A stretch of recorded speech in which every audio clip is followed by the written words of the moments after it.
I wanted to hop on here tonight to talk to you guys about the 3 things that I wish I had at the start of my VA career. Now, here is the thing, okay?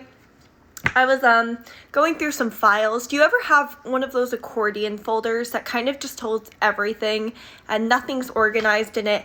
And then when you're falling asleep at night, you're like, where's my birth certificate? I had one of those moments the other day and I was like, I need to organize this shit. So I was organizing this folder and I found one of my first offers from 1.5 years ago, one of my first contracts that I did as a virtual assistant. And I'm going to describe it to you because it's not in front of me. But literally, dude, it was one sheet of paper. It was my name at the top, my title, my client's name at the top, the date, and then it was literally a list of tasks. Then the amount I was per hour, and 2 lines to sign. And that was it. It was like, hey, listen, I trust you, you trust me, these are the tasks we're doing, this is how much you're paying me. I have no clue how many hours I'm going to work a day or anything like that, but this is what's going to happen. And dude, I looked at it and I was like, holy fuck. If I did that now, like I was so embarrassed about myself, but that's how we learn and that's how we grow.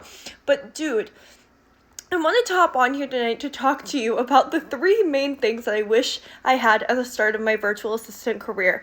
And it's not like, oh, I wish I had this software, I wish I had this, I wish I had this type of client. Like, I'm sorry, it's not fun, juicy stuff. It's applicable, straightforward shit. And here are the 3 things I wish I had at the beginning of my VA career. Number 1, I wish I had a template for my offers so that when potential clients came to me, I wasn't just like sitting there presenting to them and then they said, oh yeah, sounds good, good to go. Okay, this literally happened to me. Let me tell you a story really quick. I was in an office with a client that I was doing social media management work for in Philadelphia. And I sat there, went through my entire presentation. It's a brick and mortar store, and I was the one bringing them online. They had never been online before. No social media, no e-commerce, no nothing. And I ended up boosting their sales by 50%, which is a big pat on my back. But I sat there and I was talking to this guy, presenting my presentation to him as to why he needs social media in his business. And I got to the end and he said, okay, sounds good. When can you start and for how much? And I wasn't anticipating him saying that. I was picturing like some back and forth and some negotiating and all of that stuff and a conversation. But it was very much so like, no, you've proved your point. I know I need this. When can you start? How much are you? And I sat there and I was like, holy fuck, it's a good thing I'm wearing a patterned shirt because I am sweating right now. And I sat there and guess how much I said? Guess how much? Does $400 a month sound good to post every freaking day of the week on your freaking grid and then to your stories and respond to your DMs? Does $400 sound good? Are you kidding me, Kat? Are you fucking kidding me? And I sat there and I was like, yes, I got $400. I can pay off my tuition this semester. Let's freaking go. And then a month through it, I was like, oh my gosh, I'm only doing this for $400. What the fuck? And I had that moment. And dude, this is the lamest thing ever, okay? But I wish that I had solid offers mapped out and in place that I could literally just pull up on my laptop after I gave that presentation and that I could pull up and be like, okay, so this is the package that I would suggest for you, blah, blah, blah, blah, right? No, so literally it was ridiculous. I literally, 21-year-old Kat, dude, we've learned a lot in 2 years, but I wish that I had templated offers lined up in a document so that I could literally just say, this is how much. And I learned that the hard way of being put on the spot and shitting bricks and saying $400 a month. But dude, I wish that I had that in place first. So number 1 is offers. I wish I had templated offers. Number 2, I wish I had a contract, because like we talked about earlier in this live, if you're just hopping on, dude, my first contract, I just found it earlier today when I was going through a folder up in the office, and it was pathetic. It was honestly pathetic. It was my name, my client's name, the date, my title, my tasks, my amount per hour, and 2 lines to sign, and that was it. There was nothing about overtime. There was nothing about, oh my gosh, I don't even know, expectations. There was nothing about communication and how I communicate with my clients. There was nothing. It was just like, hey, this is what I'm doing for you. Sounds good? Alrighty, kid. So number 2, I wish I had a legit contract put in place. Now I have a 5-page contract that I put in place. It's the same with every single client that I do. And it literally just so simply maps out, hey, this is who this is the client, this is the contractor, this is what we are agreeing to.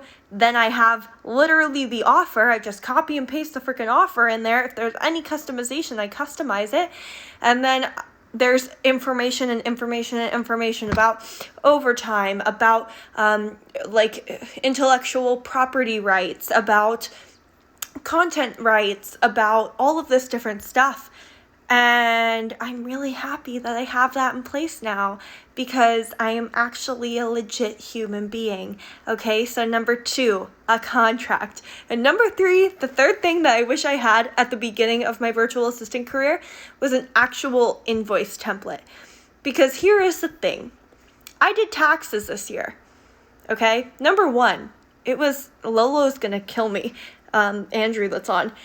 It was my first year paying taxes, because it was my first year out of college, and I had an actual, big girl job in business, and I never did anything in college. Like, everything was, there's a coffee table, it was underneath of it, and, I was doing my taxes, and it was a pretty good process, but I really wished, that